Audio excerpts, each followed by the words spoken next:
Praise the Lord. கர்த்தருடைய பரிசுத்த நாமத்துக்கு மகிமையுண்டாதாக.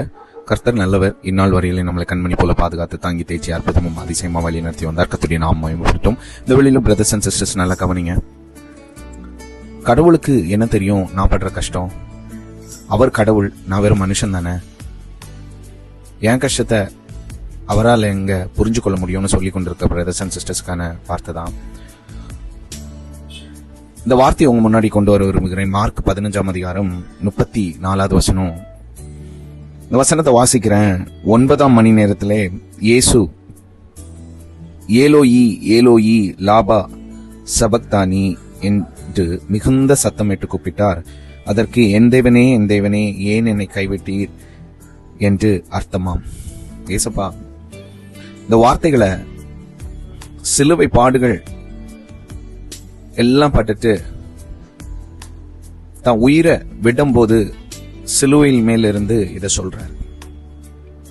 ஆமாங்க, ஏசப்பா தான் உண்மையான தேவன். வானத்தின் கீழே பூமியின் மேலே ஒரே தேவன் தான், ஏசப்பா தான்.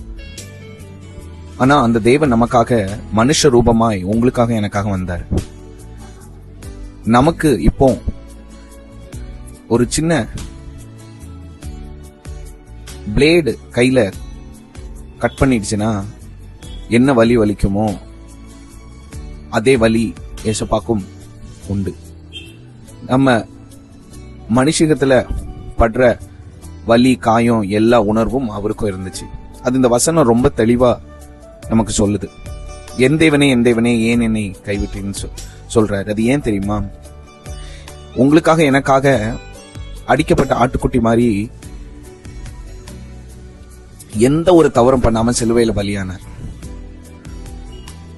ஆனா அவர் மனுஷ ரூபமா இந்த உலகத்துல இருந்ததுனால அவங்க பண்ண சுத்தி இருந்தவங்க பண்ண அந்த காயம், வலி, உடம்பெல்லாம் ரணமாக்கி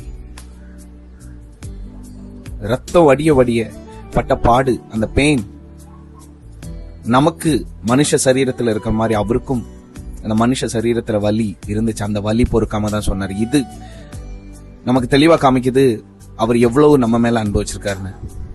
அப்போ செய்யாத தவறுக்காக ஏசப்பா நமக்காக பலியானார். அப்படிப்பட்ட தேவனுக்கு இன்னும் நம்ம பாவங்களை செய்து அவருக்கு பிரியமில்லாத வாழ்க்கையை வாழ்ந்து சிலுவையில் மேல வச்சு வலியை மறுபடியும் கொடுக்கணுமா? இன்னைக்கு நமக்காக ஜீவனுள்ள தேவனா இருக்கிறாரு. 3ஆம் நாள் உயிர் தெழுந்த ஜீவனோடு இருக்கிற அந்த தேவனுக்கு மறுபடியும் நம்ம வலியை கொடுக்காண்டாங்க. யோசிங்க. God bless you.